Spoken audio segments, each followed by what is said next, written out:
ہمیشہ بندہ جس وقت اپنے سے نیچے کو دیکھتا ہے نا، ایمانداری کی بات ہے دوستو، اس کو سکون آ جاتا ہے، اس کو تسلی ہو جاتی ہے کہ خیر ہی ہے۔ 6 سال ہو گئے، شاید اتنا عرصہ، یہ شاید اس سے بھی زیادہ، میرے ماموں کا بیٹا گیا روزگار کے لیے دبئی، تو میری فیملی کا وہ، یعنی میرے چاچو یا میرے بھائیوں یا میرے ماموں، ہمارے خاندان میں، ہمارے بچوں میں، جوانوں میں وہ پہلا بچہ تھا جو باہر گیا مزدوری کے لیے۔ تو کچھ اس کا دل بھی تھا کہ میرے بارے میں کہ یہ مجھے ایئرپورٹ پہ بٹھانے جائیں، اور کچھ میری بھی خواہش تھی کہ چلو میرے ماموں کا بیٹا میرا بھائی ہے تو عزت کا تکریم کے طور پہ میں اس کو بٹھانے جاؤں گا۔ اس کی فلائٹ تھی فیصل آباد سے، میں اس کو فیصل آباد بٹھانے گیا، رات کی اس کی فلائٹ تھی۔ جب واپس آئے نا، مطلب نکلے واپس، اس کو ایئرپورٹ پہ اندر داخل کر کے باہر واپسی کے لیے نکلے نا، رات اور گرم ترین رات۔ میں نے پہلے گھنٹہ گھر نہیں دیکھا ہوتا، گھنٹہ گھر کی طرف آیا کہ دیکھیں تو صحیح کیسی جگہ ہے۔ وہاں پہ نا پہنچے تو گھنٹہ گھر کے ارد گرد نا لوگ لیٹے ہوئے تھے، رات کے کوئی 12-1 کا ٹائم، اور گرم سڑک اور نیچے گتے ڈال کے، کسی کے پاس چھابڑی پڑی ہوئی تھی، کسی کے پاس ترکڑی پڑی ہوئی تھی، کسی کے پاس کچھ غبارے پڑے ہوئے تھے، کسی کے پاس لچھے پڑے ہوئے تھے۔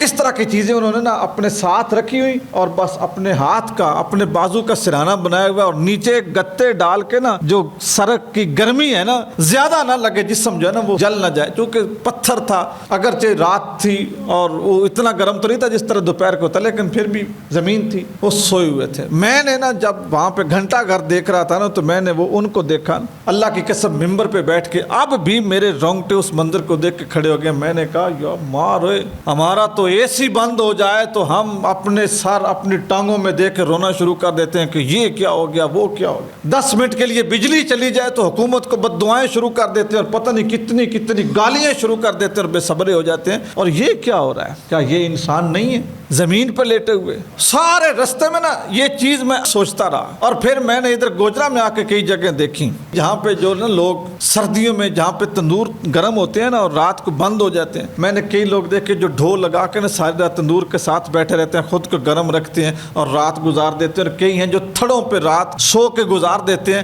حالانکہ یہ دیہاتی علاقہ ہے، شہروں کے مسائل اور ہیں، دیہاتوں کے اور ہیں۔ ہمیشہ بندہ جس وقت اپنے سے نیچے کو دیکھتا ہے نا، ایمانداری کی بات ہے دوستو، اس کو سکون آ جاتا ہے، اس کو تسلی ہو جاتی ہے کہ خیر ہی ہے۔ تو آپ کے پاس اگر کوئی آپ کا ضرورت مند رشتہ دار آتا ہے نا، ضرورت مند محتاج ہے، تو پھر اس کو شرمندہ نہ کریں، اس کو یہ نہ کہیں کہ اگر یہ میں نے تمہیں بوری دی نا تو تم نے مجھے 1.25 بوری دینی ہے۔ اور بے شک یہاں پہ آپ سورہ یوسف کا آپ کو ایک حوالہ دے دوں، اور پڑھیے گا اور پڑھا کریں اس کو۔ سورہ یوسف کی میں اکثر بات کرتا ہوں کہ اس کو پڑھا کریں، جتنا پڑھیں گے جتنا پڑھیں گے جتنا پڑھیں گے نئے سے نئے مضمون آپ کو ملیں گے۔ حضرت یوسف علیہ السلام کے بھائی جس وقت گئے نا ان کے پاس راشن لینے کے لیے، تو یوسف علیہ السلام تو پہچان گئے تھے کہ میرے بھائی ہیں، اور آج یہ کوڑی کوڑی کے محتاج ہیں جنہوں نے مجھے اس طرح کنویں میں پھینکا تھا جہاں پہ کوئی والی وارث نہیں تھا، اور میری قمیض بھی اتار لی تھی، اور اوپر وہ جھوٹ موٹ کا خون لگا کے یہ واپس چلے گئے تھے، مجھے ننگا چھوڑ گئے تھے۔ میرے بھائی تو یہ وہی ہیں، اور آج میرے سامنے سوالی بن کے کھڑے ہیں۔ ایمانداری سے سوچئے، اللہ کے پیغمبر انہیں اتنا تو کہہ سکتے تھے نا کہ تمہیں کیا ملا، میرے ساتھ جو یہ کیا تھا، آج پھر آئے ہوئے ہو زنبیلیں لے کے، کاسے لے کے، کڑچھے لے کے، اور میرے سامنے کھڑے ہو اپنے تانبیت پتیلے لے کے، اپنے بوریاں لے کے کھڑے ہو، اپنی جو ہے جھولیاں پھیلائے ہوئے۔ وہ وقت یاد ہے تمہیں؟ شرم نہیں آتی؟ ہو سکتا تھا نا، لیکن نہیں۔ یہ بندے کے ظرف کی پہچان ہوتی، بندے کی اصل طاقت یہ ہے کہ جب اس کو عروج یا منصب ملتا ہے نا،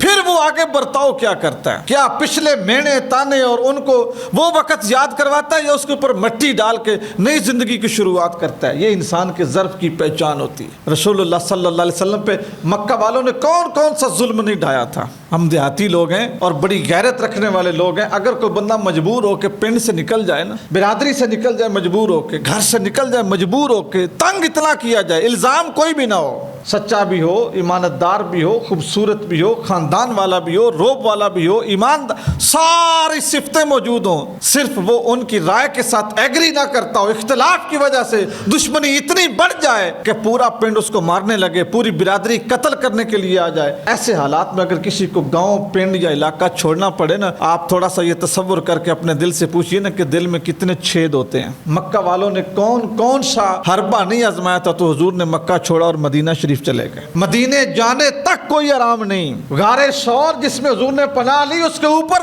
مشرک پہنچ گئے، حضور کو پکڑنے کے لیے اونٹوں کے انعام رکھے گئے، حضور کے پیچھے دوڑا دیے بندے، وہ بھی پیچھے پہنچ گئے۔ پھر جب حضور مدینے گئے تو مدینے میں سازشیں، جنگ بدر ہوئی، رسول اللہ صلی اللہ علیہ وسلم شریک ہوئے، مدنی زندگی کی جنگ ہے اور مکہ والوں کے ساتھ ہے۔ جنگ احد ہوئی، مدنی زندگی کی جنگ ہے، مکہ والوں کے خلاف ہے۔ جنگ خندق ہوئی، مدنی زندگی کی جنگ ہے، پورا عرب امڑ آیا کہ شہر کو فنا کر دیں گے۔ تھوڑے سے تو یہ ظلم نہیں تھے نا، یہ تھوڑی سی سازشیں تو نہیں تھی، لیکن جب حضور نے مکہ کو فتح کر لیا، وہ تو مدینہ فتح کرنے گئے تھے نا، ہو نہ سکا۔ جب حضور مکہ فتح کر گئے اور مکے کے فاتح بن گئے تو اب وہ قاتل، وہ دشمن، وہ پتھر پھینکنے والے، وہ گالیاں بکنے والے، وہ اوپر اوجڑی پھینکنے والے، رستے میں کانٹے بچھانے والے سامنے کھڑے تھے اور ان کی گردنیں جھکی ہوئی تھیں۔ خاندان کے لوگ بھی تھے، محلے کے لوگ بھی تھے، برادری کے لوگ بھی تھے، سارے سامنے کھڑے ہیں۔ تو نبی کریم صلی اللہ علیہ وسلم نے یہ نہیں فرمایا میرے صحابہ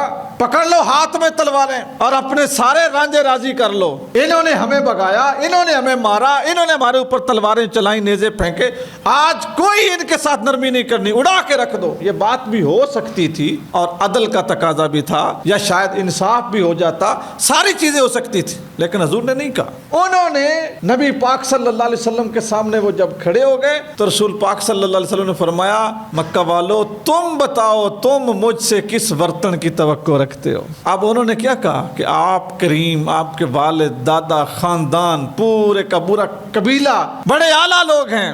تو حضور نے فرمایا اذهبوا انتم الطلقاء، جاؤ سب آزاد ہو۔ تو یہ کیا ہے؟ یہ ہے کہ جب عزت ملتی ہے نا کسی عزت والے کو تو وہ پھر عزتیں چھینتا نہیں ہے، پھر وہ عزتیں برباد نہیں کرتا، لوٹتا نہیں ہے، بے عزت نہیں کرتا۔ جب کسی عزت والے کو عزت ملتی ہے نا تو وہ اس عزت کی قدر کرتا ہے اور اپنے دوسرے دوستوں کو عزت دیتا ہے۔